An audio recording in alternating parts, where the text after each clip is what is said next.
Good evening, good evening, good evening. Thank you for joining me here, Conversation with Taz, as we have what I'm going to call our finale for now in regards to the Kirk Conspiracy. So there's a lot to go over tonight. Let's get into it. And for those that have been joining us, normally we go live. Tonight is pre-recorded. We will be back live on the air tomorrow for Think About It Thursdays. All right. Let's get this party started. We have to agree this is weird, right? Would Charlie have forgiven his killer? He's in heaven. And he sees everything, full picture. And I truly believe that if the Lord, which this does not happen, but if the Lord gave him an option to return back to earth, and if the Lord said, this is what your death is going to be the catalyst for, do you want to go back and exchange it? He'd say no. Wow. He'd say no. What? Bro, what are you talking about, man? I've never seen someone try to wipe away more fake dry tears in my life than Erica Kirk. But this statement is bizarre. It's bizarre. It's framing Charlie Kirk as if he was some type of savior figure. They've already started saying this about him. Charlie Kirk died for our sins. Christ died at 33 years old, but he changed the trajectory of history. Charlie died at 31 years old, but because he had surrendered, he also now has changed the trajectory of history. So seeing the reactions that happened to your husband's death, the rise in racism, the rise of the responses of the evangelical Christian church, white nationalism, anti-Semitism, all the above. When asked if Charlie Kirk would forgive his killer, his shooter, you say, well, if God offered him to come back, instead of seeing the reactions that are happening, he would say no. It's fucking weird. It's bad enough you're rubbing up on J.D. Vance, you're rubbing up on Trump, he's calling your name in the Oval Office to give you a kiss. Where's Erica? She's right sworn in right now. It's really strange. You haven't been able to muster up one single tear in 2 months. You've even been caught putting on the cry stick, like the tear stick under your eyes to cry. I just don't know. Something is off about her. Something is severely off about her, and I just don't know what it is. And I can't figure it out. But this whole thing is fucking strange.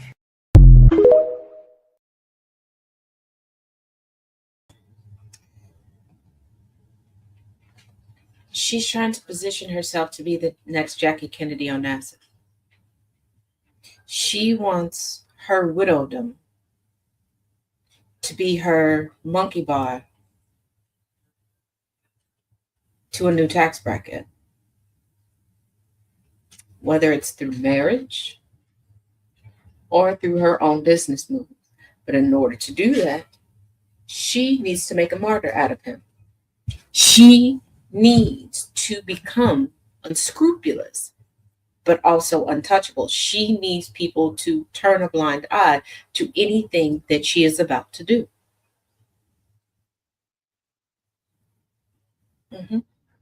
And honestly,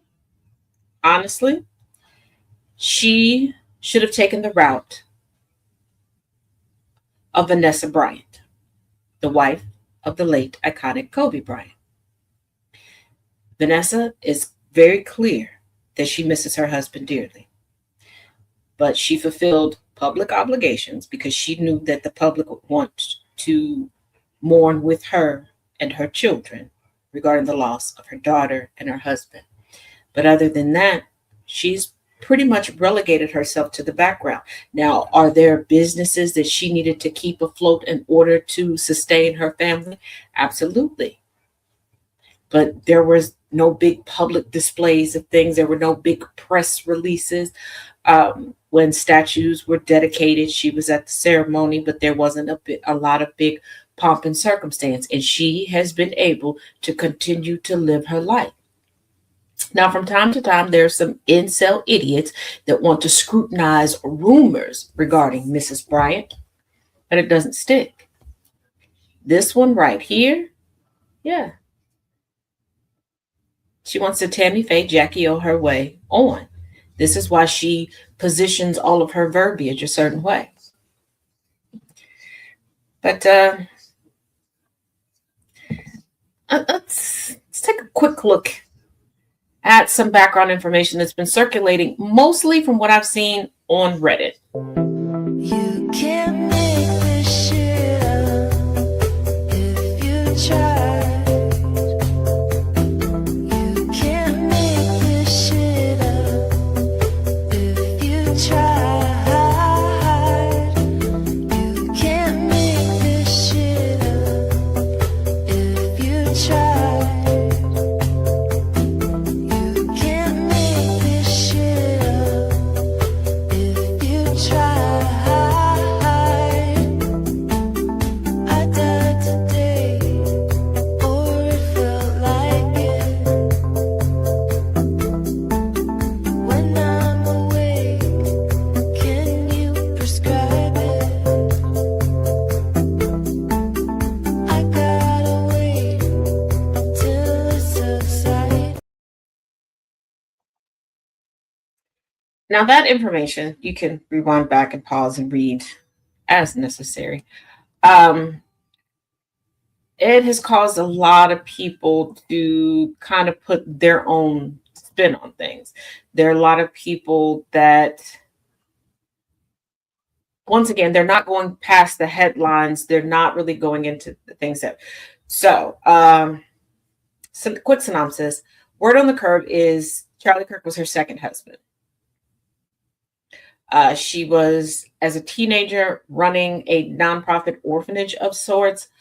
There's scuttlebutt, not really confirmed. Some people claim that it's been confirmed, some haven't. The only confirmation has been sources for certain publications that essentially she was sex trafficking individuals as a teenager. It is a bit questionable, to say the least, for a teenager to have such connections that she would be able to get government contracts and have the backing of the military to help with orphans. I will say that is strange to me. It is strange to me. But maybe somebody who's worked more closely with orphanages, especially international orphanages,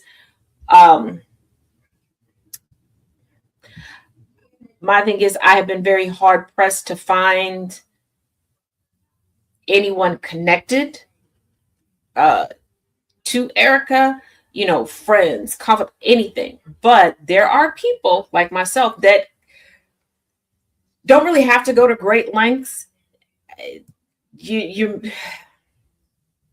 I've gone decades, and the people I'm closest to, you wouldn't know by looking at social media.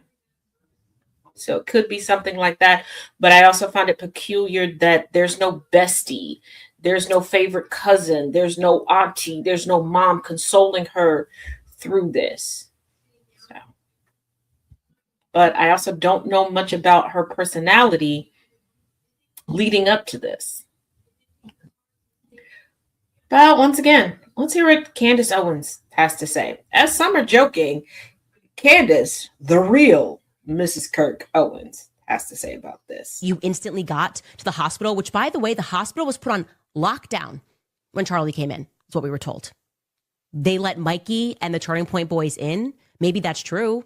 It sounds like it is true. Obviously, we know that you were there when they came out and said that Charlie had died, according to Blake Neff and according to Frank Turek's testimony. But a lot of this little stuff is not making sense, okay? It's not making sense. And you cannot tell me that to dispel this rumor, right, by letting people see the call logs, by letting people see the video footage, would somehow hurt the case. Because that's the BS they're selling us right now. Like transparency would hurt the case. And like I've said, if transparency would hurt the case, then it's because you don't have a case, okay? If transparency would hurt the case, it's because you don't have a case. And if you're telling me that your phone logs on that day would somehow hurt the case, you are asking me to be an idiot. And I can't be an idiot. I can't pretend that I was born yesterday. You're lying. They're lying about the phone calls. They're lying about the timing of the phone calls. The phone calls don't make.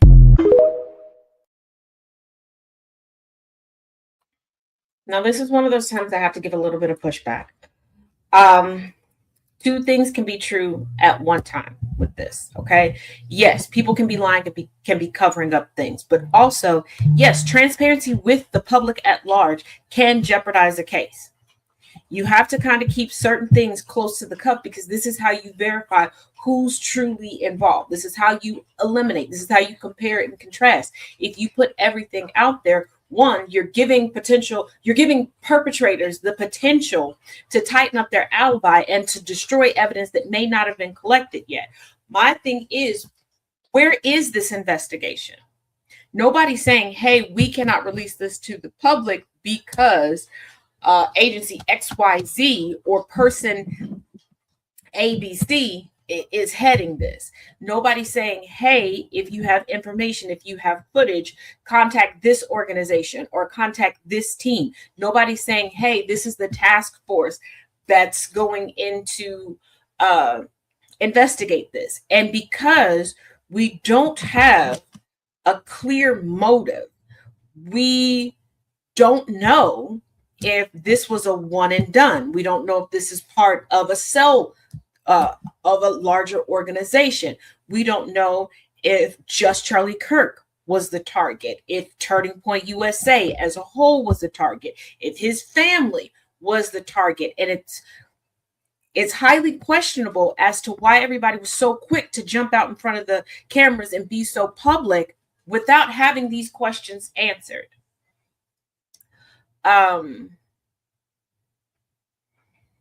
Now, twice in my life, I've known two different people who passed away due to violence unforeseen. In one instance, I got a phone call basically saying, hey, don't leave the house, don't do these things. You know, the cops have to look into this, that, and the other. We don't know if this is the target because of the organization that we're with.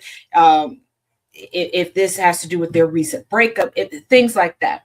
Now, for that instance, it did turn out to be a domestic violence dispute turned deadly, but the call was made to a series of us. Like, hey, maybe don't go run some errands right now until we get to the bottom of it. And I think that it's odd that the wife of such a polarizing, high-profile individual, security wasn't alerted to go and meet her.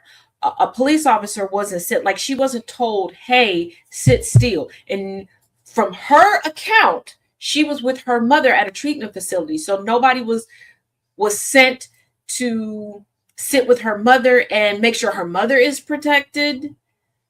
It's peculiar to me. It's peculiar. Now, I do have to say, I do have to make known this next part because we're going through everything that I can find that's been on the internet swarming about on this. I went back to try to pull some videos because unfortunately I didn't just automatically download things, which is my bad. I normally do that. But I went back through my notes and there are videos that are already being taken down. I did contact some people like regarding their videos, and they're like, nope, they didn't take them down. They caught CGVs. And they're not going to put them back up. They don't believe that they're on to something. It's just there's some sycophants surrounding this that, you know, people are going crazy like they knew them personally. But there is a rumor. I have not been able to confirm this as of the airing of this, well, the recording of this show. Whether this is true or not, but because it's out there and a lot of people are arguing about this online, especially white Christian nationalists and evangelicals, because they are pissed off at Sister Girl over here. But take a listen. You determine for yourself if you believe. Within 24 hours of Erica Kirk announcing her pregnancy, no one realized this was a carefully orchestrated move, a way to ensure she comes out as the ultimate winner. Recently, Erica, who has been surrounded by controversy, once again made headlines with shocking news. Just when everyone thought she was still grieving the loss of her husband, she revealed she's expecting her third child. Naturally, people were confused, and questions about the father immediately arose. But Erica just smiled, offering no explanation. In reality, this was all part of a calculated plan to regain public sympathy. First, pregnancy is the perfect way way for Erica to clean up her image. She's long been accused of putting on a performance for the cameras. Every tear, every emotional moment seemed meticulously timed. Now, appearing as a mother, it's almost as if she's sending a message: don't question her sincerity. Second, she chose to announce it right before her husband's birthday, a timing too precise to be coincidental. It tricks the public into thinking she's finally moving on from her grief, when in fact, it reinforces the narrative that she's a woman favored by fate. Finally, Erica remains completely silent amid the media frenzy. She knows the more people speculate and talk, the more benefit she gains, and it almost seems like she's laying the groundwork for a future in politics. One thing's clear: Erica Kirk is playing the game smarter than anyone else. Couple things. I wouldn't say she's playing this smarter than anybody else because her acting is horrific. Two, I don't think that her ultimate move is going to be politics. I don't. I could be 100% wrong just from what I'm seeing right now. No. But here is something that we're missing. If this is true, that, she did announce that she was pregnant, and according to Scuttlebutt on the internet, the math is not mathing. At the time of her announcement, he had been dead 10 weeks, and she's claiming that she's 8 weeks, according to rumor. You have to realize there's a lot of chatter stating that there's no birth certificates for her children. I don't know how anybody's verifying that because they're also complaining about the fact that we don't know the names of these children. So how would you verify that? And you don't even know where these children were born. You're assuming where they were born and where their birth certificates would lie, and whose last name that they have, and what everybody's legal last names are. But so this is a way of saying, yes, I really am a mother, blah, blah, blah, blah, blah. And you also have to realize this would give her another layer of protection because, one, you don't want to stress out a widow who's a mother of young children, but two, you don't want to stress out an expectant mother. Now, the only thing that I could find that wasn't a social media post was the following, and this is from November 28th of this year. This comes from USA Today. Erica Kirk said she prayed she was pregnant when Charlie Kirk was killed. That's an odd response for a widower, especially a widower that already has children, especially given her husband's stance on single motherhood. Erica Kirk, the widow of Charlie Kirk, the conservative political activist, was he an activist? Assassinated, would y'all stop tossing that word around when it comes to him, please? Thank you. Early this fall, said she prayed she was pregnant with her late husband's baby after he was killed.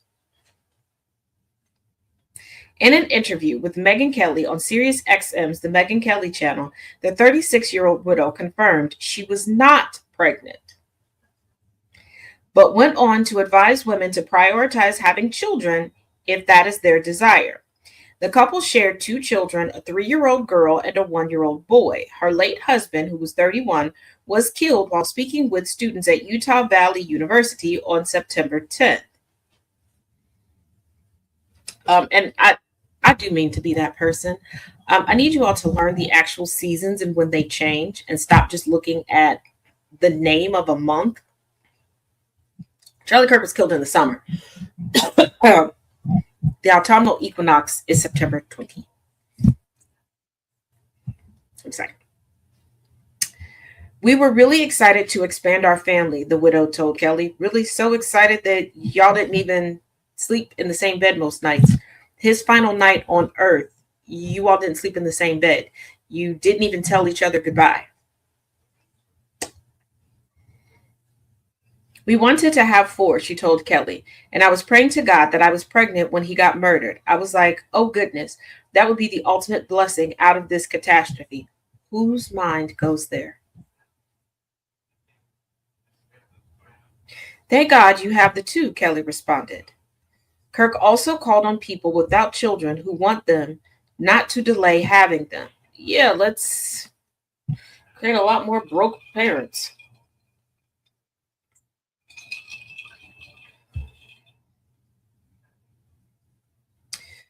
So now when I see young couples, I tell them, please don't put it off, especially if you're a young woman, she said. You can always have a career. You can always go back to work, she said. You can never go back to having children. They grow so fast and so quickly. No, you cannot always go back to work. No, you cannot.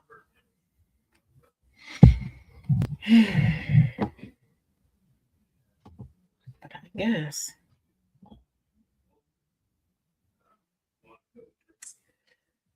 But for those that think that I'm exaggerating when I talk about their last night together, take a look. Not enough people are talking about the part in the Erica Kirk and Jesse Waters interview where she talks about how he slept in a different room the last night that he was alive. In case you missed it, Erica Kirk was on Jesse Waters this week, and there's a lot of good discourse going around about how weird this interview was. So much of it was so strange, from the fact that she says she has no regrets about losing him, almost literally, to saying I trust my team, about the evidence, and has no thoughts on why or how or even if the person who is in custody is the person who committed the crime, all the way down to her being it must be good because God is good. But I found it really interesting, her talking about how she had Charlie sleep in their daughter's room the night before he left to Utah, that he went in there alone and she and her daughter slept in their bed. And she says well, I really wanted him to get a good sleep. And sure, okay, maybe. But then the next morning he got up, he got his wedding ring, and he put his necklace on, and he didn't say goodbye. She heard him leave, she says, right? But he didn't say goodbye. I don't know if any of y'all been married for very long, but that sure sounds like a fight. I just thought it was really interesting that she would share that piece. I don't think that was a necessary piece to understand anything about them. I thought it was really interesting that she would choose to share that piece and then be but God is good. God is good.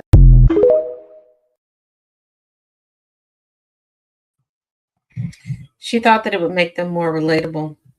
And she didn't think people would pay attention to the details because thus far, nobody really has. But here's something that I caught that maybe you didn't. Why was he putting his ring back on?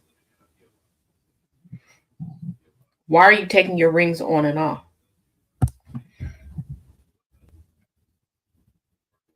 And before women come into the comment section of them presenting individuals, well, I take my engagement ring. Your wedding band? You can't sleep with your wedding band on?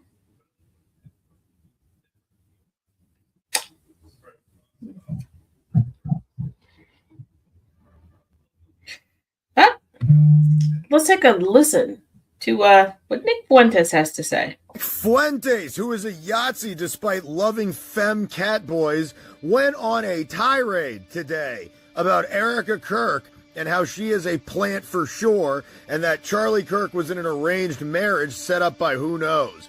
I'm former MLB agent Joshua Kuznick, and I love seeing MAGA infighting. And I also love that he is still talking when he absolutely is probably being looked at for inciting and inspiring the assassin who went after Charlie Kirk. Nick Fuentes declared a Groyper war against TPUSA well before the assassination. He said he had ooters. And it's then Charlie Kirk gets assassinated, all of a sudden he's oh, it's not Israel, it's not this. And now he's going after Charlie Kirk's wife. I know MAGA will not like any of that. They love her. And he said that Erica's definitely been groomed from Bohemian Grove from somewhere to be in this position. I think she's a plant too. So it's weird seeing Nick Fuentes come along and agree with me, a Jewish guy who's an anti-Z. Bomb.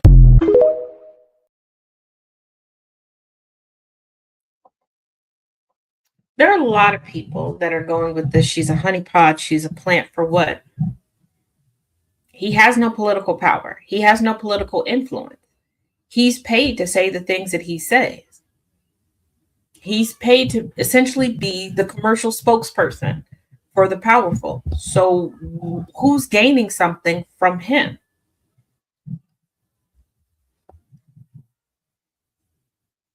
Let's think about this. This was not a high-ranking member of Congress that chaired a committee. He's not a Senator Menendez.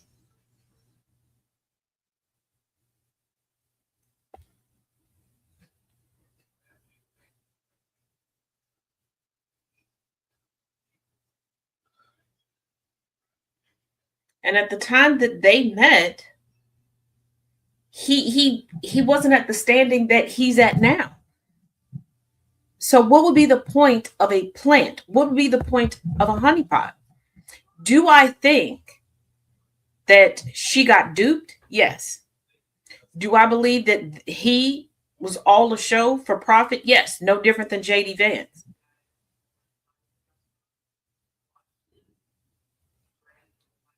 Because why else would someone who claims publicly that they believe that women should just be in the house, not have a career, raise the children, and maybe one day, if maybe they need it, the woman can go have a career and are already wealthy, already established, already has businesses going, woman with multiple degrees.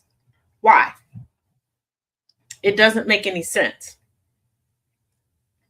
It doesn't.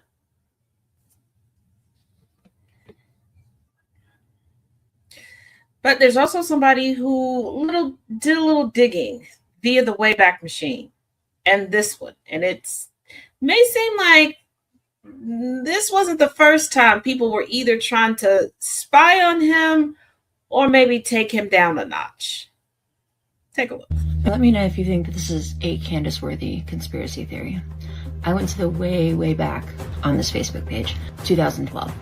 When there was only 6 likes and 6 views per post. I noticed 3 very strange things that coincidentally happened all together. The first one, seemingly benign, was this post about a blank email from a weird time. Curious, not controversial. The second one, about that same phone being imploded and a new cell phone number. The third one, several weeks later, was this trip that he took here. What I'm asking is it plausible this first incident was a hack of said phone? The second one was a wiping of said phone after they had collected all of the blackmail information that they needed from the first phone. And then the replacement phone was meant to track goings on going forward. I have no evidence for this, let's be so honest. I don't think it's out of the realm of possibilities. Do you think this is something? Or am I just making connections where there are no connections at all?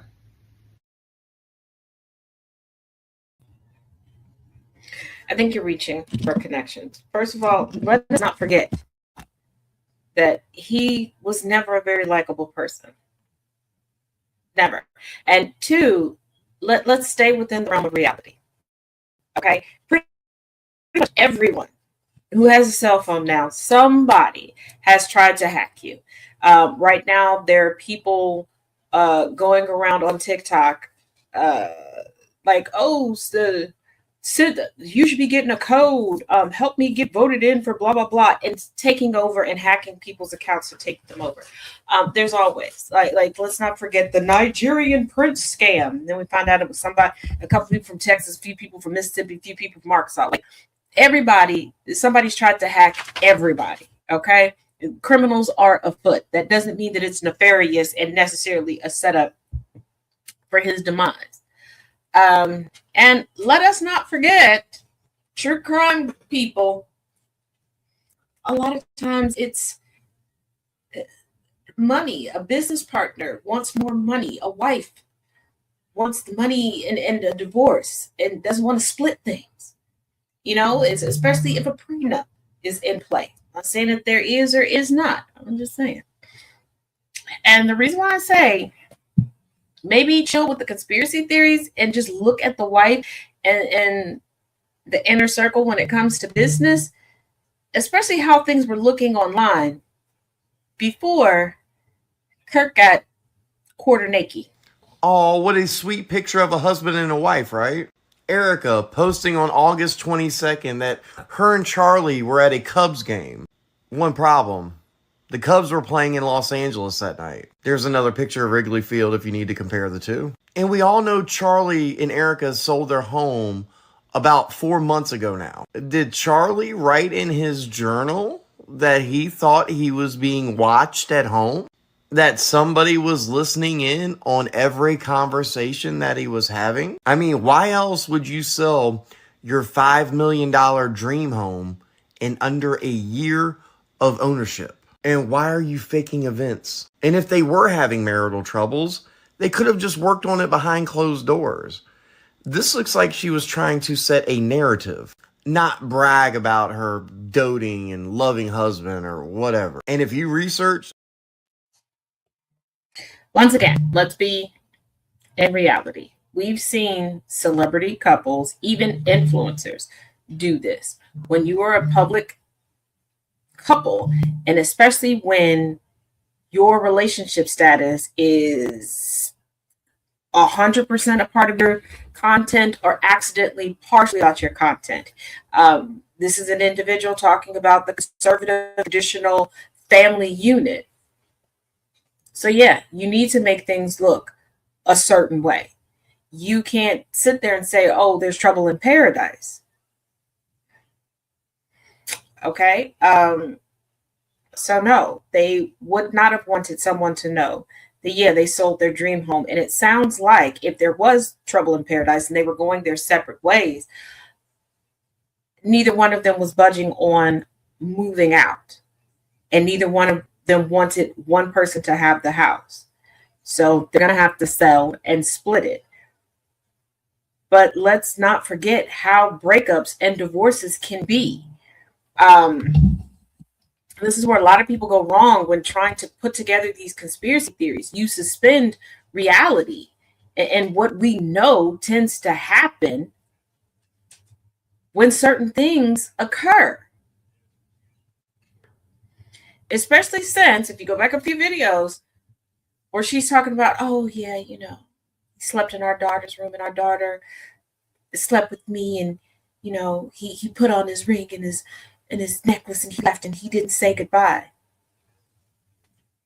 Yeah, that doesn't sound like a happy home.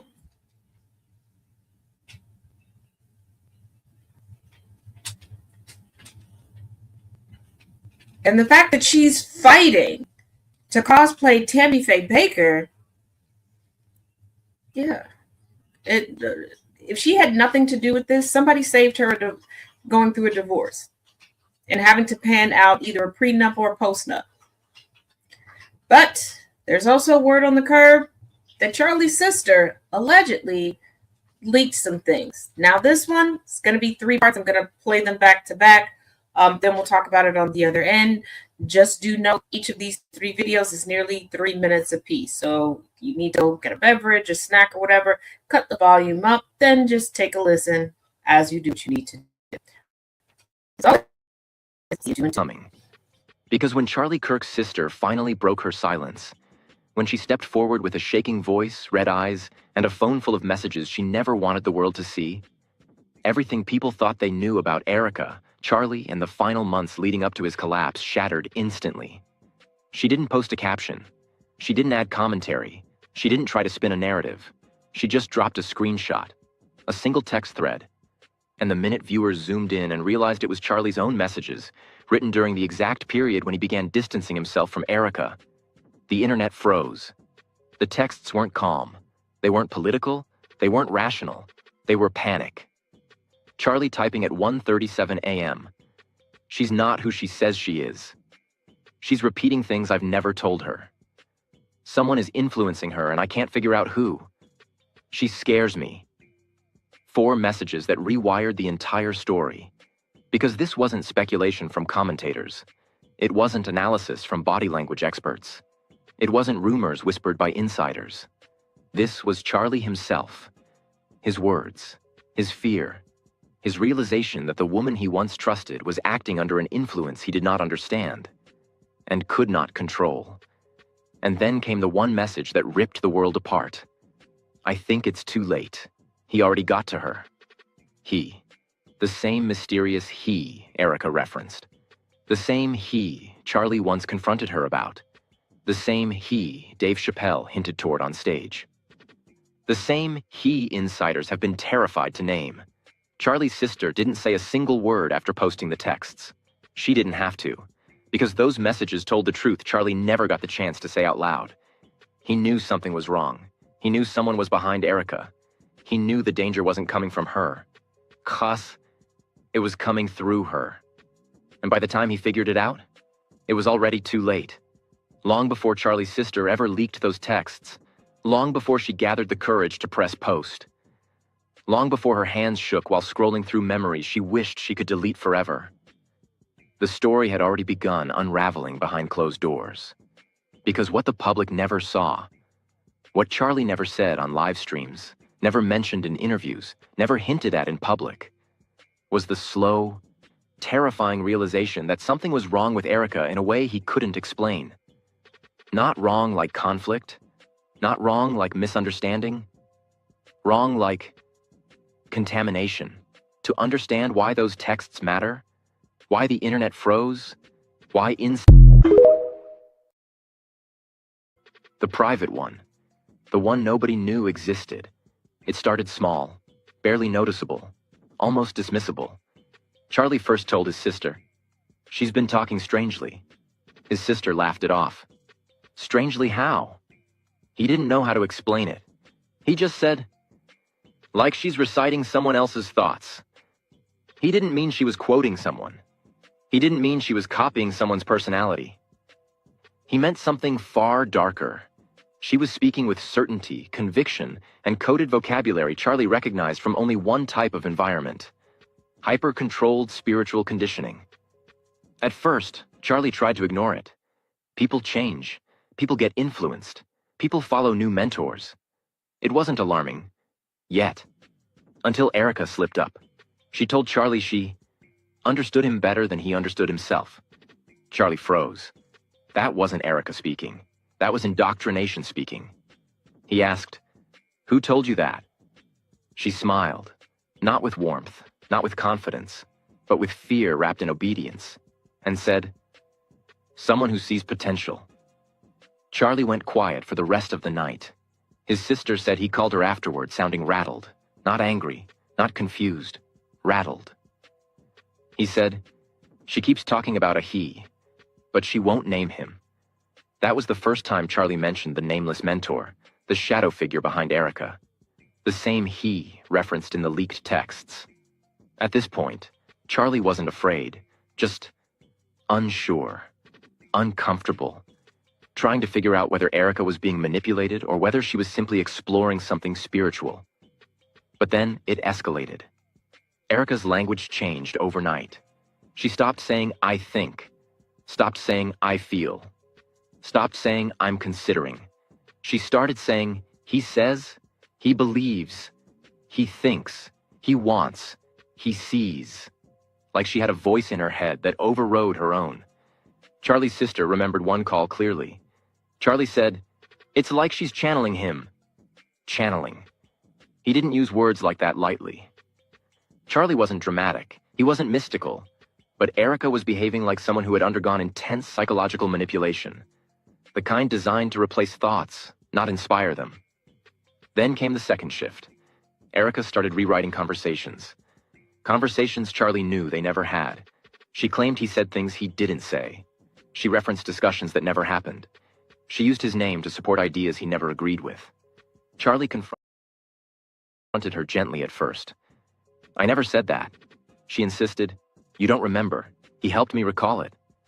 Charlie's stomach dropped. Because the moment someone's mentor becomes the authority over your memory, you're no longer dealing with a person. You're dealing with indoctrination. His sister said he stayed up all night after that. He couldn't sleep. He couldn't focus. He told her, something's wrong with her. Something got inside her head. But he didn't know what something meant yet. The third shift was the most disturbing of all. Erica began calling him at strange hours, talking in circles, jumping between emotional extremes, whispering instead of speaking, pausing like she was listening to someone guiding her on the other end. Charlie told his sister, "She speaks like she's being fed lines." His voice cracked when he said it. He hated thinking something was using her. He didn't want to believe she had become a vessel. But he saw the signs. And then came the moment everything changed. They were in a hallway after a private event, the one Tyler overheard. Charlie confronted her directly. "Who is he?" Erica froze. Her body language collapsed. Her eyes filled with panic. She didn't answer.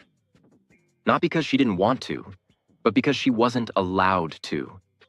That was the night Charlie realized her silence wasn't a personality quirk. It was control.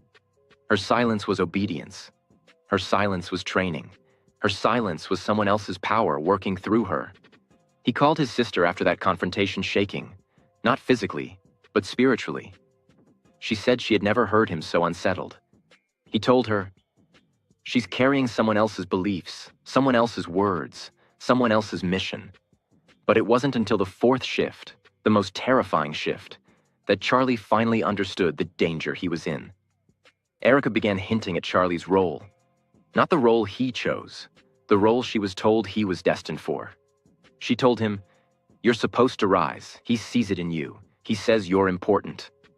Charlie snapped. He told his sister, "She's trying to recruit me." That was the moment everything changed. This wasn't a strange friendship. This wasn't spiritual guidance. This wasn't mentorship. This was recruitment. Someone had been preparing Erica for years. Someone had conditioned her. Someone had reprogrammed her identity. Someone had targeted Charlie through her. Which brings us back to the texts his sister leaked. The texts typed in fear, in realization, in late-night clarity. She's not who she says she is. She's repeating things I've never told her.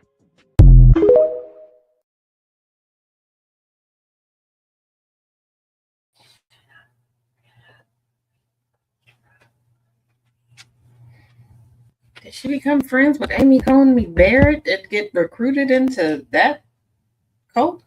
But I don't know. That one, is it possible? Yeah. It's also possible that she was just trying to make him seem like he was crazy. I don't know. But her interviews aren't getting less creepy. They just take a look. He blinked and he was with the Lord. I have my phone and I see the video come in with him flinging out the hats. And I said, "Mom, look, it started." So we saw the hats being flung. I put my phone down and it was on silent, so I had no reason to look back at it. And that's when Mikey started calling me. I called Erica. I just remember it rang like 3 or 4 times. And I'll never forget him just being like, "Charlie's been shot." I sprinted out of her treatment center and just collapsed in the middle of the parking lot. Yeah. There were so many things going on at that one moment. It was so hard to actually know and hear what was going on because you're getting phone calls in and out. Hindsight, the way the bullet hit him, he died instantaneously. He died on the scene. I'm so glad he didn't suffer. No one deserves to suffer. But him, of all people. So he literally blinked and probably thought he was raptured and looked around and was like, "Where's everybody else?"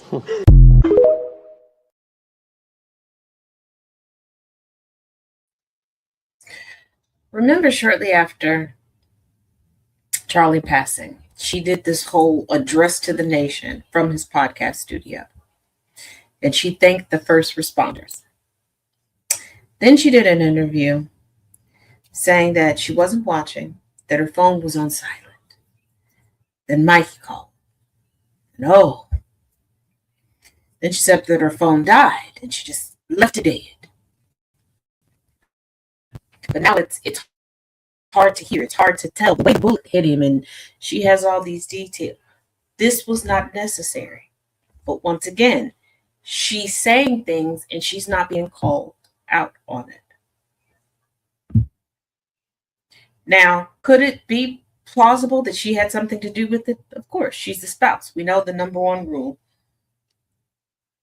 when it comes to things like this. Or she's just an opportunist that's going to milk this for as much sympathy as possible. As we learned the other night, she's made $10 million off of this tragedy alone.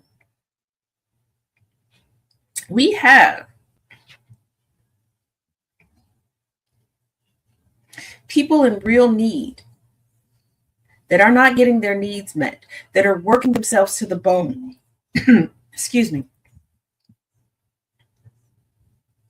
And are still struggling to survive. But yet again, the United States is willing to throw money at millionaires.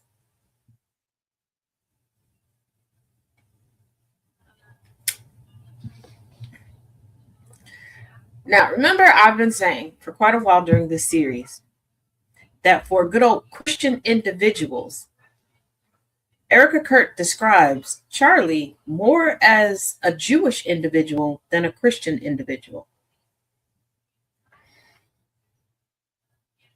Take a look. It's those little things where, again, he would walk through the door, drop his bags, daddy's home, take his phone, Friday night, Shabbat Shalom, throw it in the junk drawer, and it was just all us.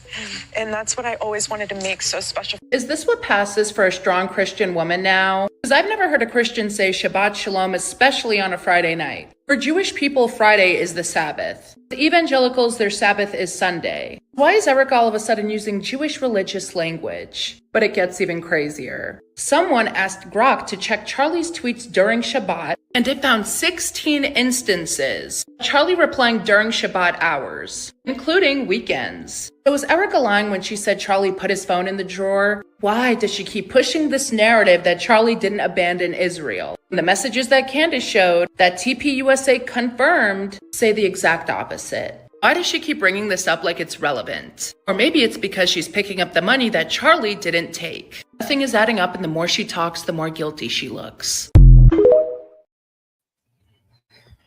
I don't think this has anything to do with Israel. I think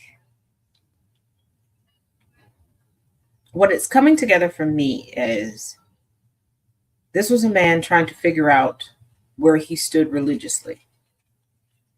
And I've met people like this. And I've met a few people who are Christian and Jewish, because Judaism is an ethno-religion.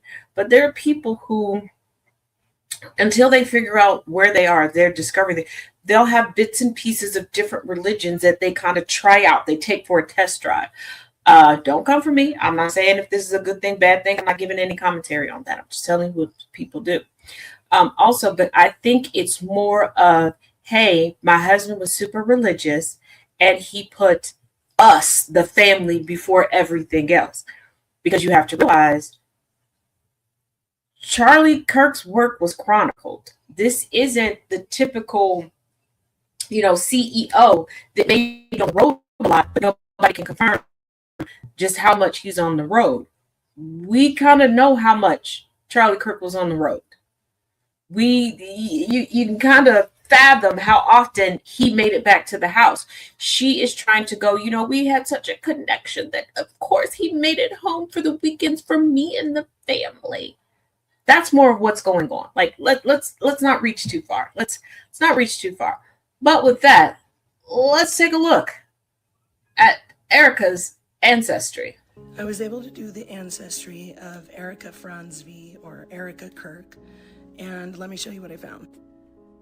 I guess there are supposedly no photos of Erica's father online, and his name is listed as Kent Franzvi, and Erica is from Arizona, so I was able to find, here he is. His name is not Kent, it's Kenneth. That's why nobody can find him.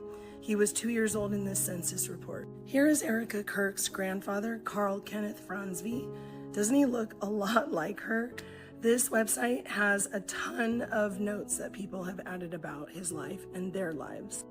Erica's father's name is Kenneth Franzvi, but more interestingly, Carl Kenneth Franzvi, her grandpa, named the grandkids all K names. Kent, Kendra, Kimberly, and Carla. So actually, Erica Franzvi is one of the few Franzvis because there were 3 daughters. Carl Kenneth Franzvi was the Grand Chief of the Independent Order of Vikings from 1977 to 1979. That is their seal. Apparently, that was an organization created in Chicago in 1890 from a group of Swedish people who were trying to support each other. If you find more research on it, please send it my way. Here is a document that shows as of the 90s, the Franzvi family owned multiple residences, it looks like. If you could see here, first residence, second residence, third residence, fourth residence, that is something I rarely see on a document on FamilySearch.org. Some people even commented that the grandchildren spend a lot of time at that Viking lodge there with the grandfather.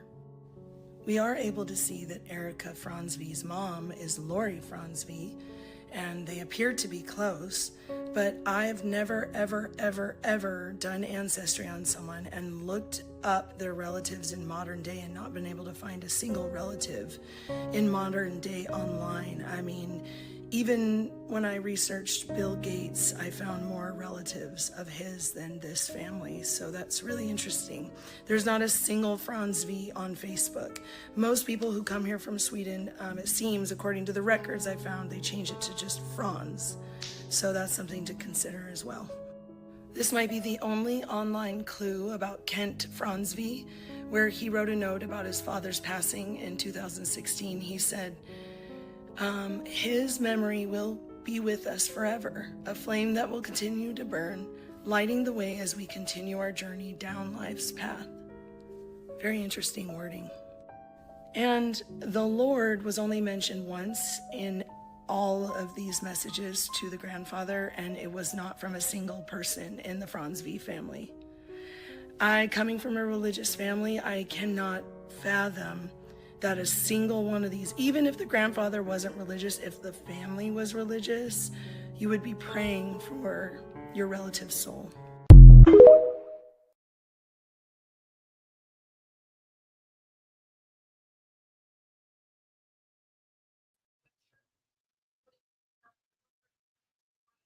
One would think. One would think. But there's also scuttlebutt that there's an Erica Kirk whistleblower. You tell me what you think. There's an alleged whistleblower on Erica Kirk and everything happening at Turning Point since she took over, and it's very, very interesting. And I'm going to play you that clip. But I must give credit where I found it, which is over on the podcast Sabby Sabs on YouTube. I really like Sabby Sabs. She's very objective, even-minded. And she made a good point. What was the point of Erica, or anyone, could be anyone, jumping right back into Turning Point and leaving no room for bereavement? Right? Now, if you work in a company and you're beholden to that company and you need to keep your employment going, you only get 3-5 days of bereavement. But Turning Point is well established. A grieving period, a hiatus could have been taken to get everyone settled, but no, it was pushed forward. And for what reason? As Sabby Sab said, there's not even an election year. What is the pressing impetus to keep on going so fast? Now, in my opinion, correct, and also because, you know, Turning Point is not just a political organization. It is a religious organization, a conservative, traditional religious organization. And in traditional religious practices, there is a proper time of mourning and bereavement. And that ish did not happen. But let's listen to the whistleblower. No LinkedIn, no nothing. It's like they just appeared.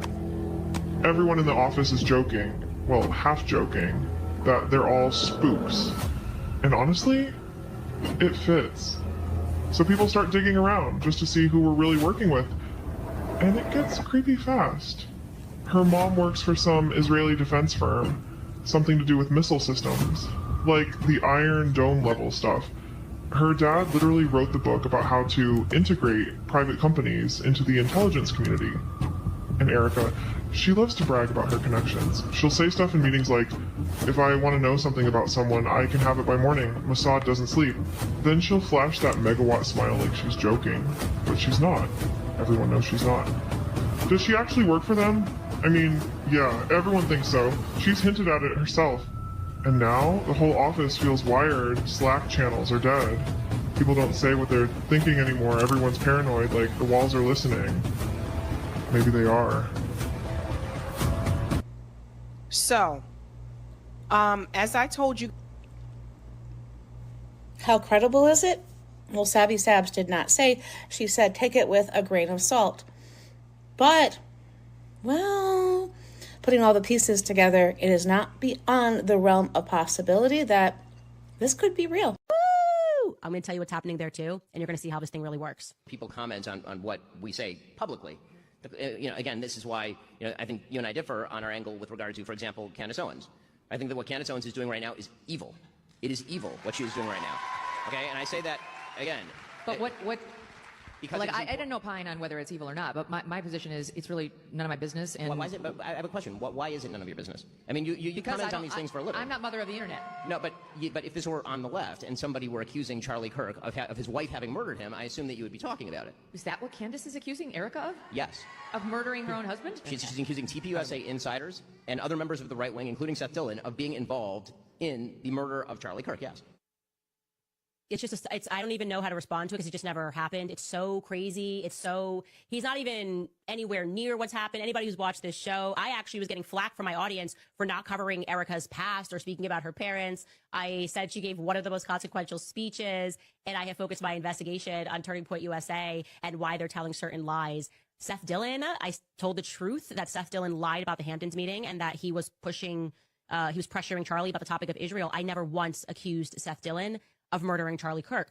So what's he actually doing here, right? Obviously, there's a lot of layers that we should peel back, and it's important that we do it. The least interesting part of this is the fact that he's lying through his teeth. That's implied he's a Zionist. But there's a lot more that's happening that meets the eye, because Ben Shapiro was effectively the final boss of the pro-Israel lobby, and it's because he never comes out and says what he means. He's kind of like more of a behind the scenes person. And we're now watching him come undone in real time, because no matter who you are in this age of digital media, it is simply not a good idea to lie through your teeth. Okay. Wrong time, 2025.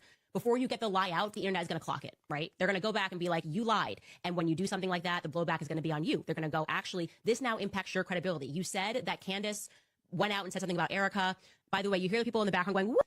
Point number one that I want to make about what Ben is doing right here is just the stunning hypocrisy of it. Okay. The rules for thee and not for me. I am getting old. My memory is getting a little fuzzy, but I distinctly remember the week that I was gloriously fired from the Daily Wire. And during that week, the CEO of the Daily Wire, at the time it was Jeremy Boring, jumped onto an X Space hosted by Lauren Chen and had a conversation with Nick Fuentes where he sang Nick Fuentes' praises and also invited him onto the Daily Wire.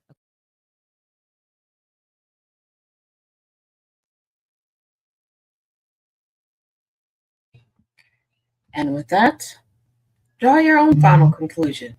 For now, like I said, this is our Kirk Conspiracy finale for now. Should more come out, of course, we will reconvene and discuss it more. But something is afoot. It's not passing the smell test.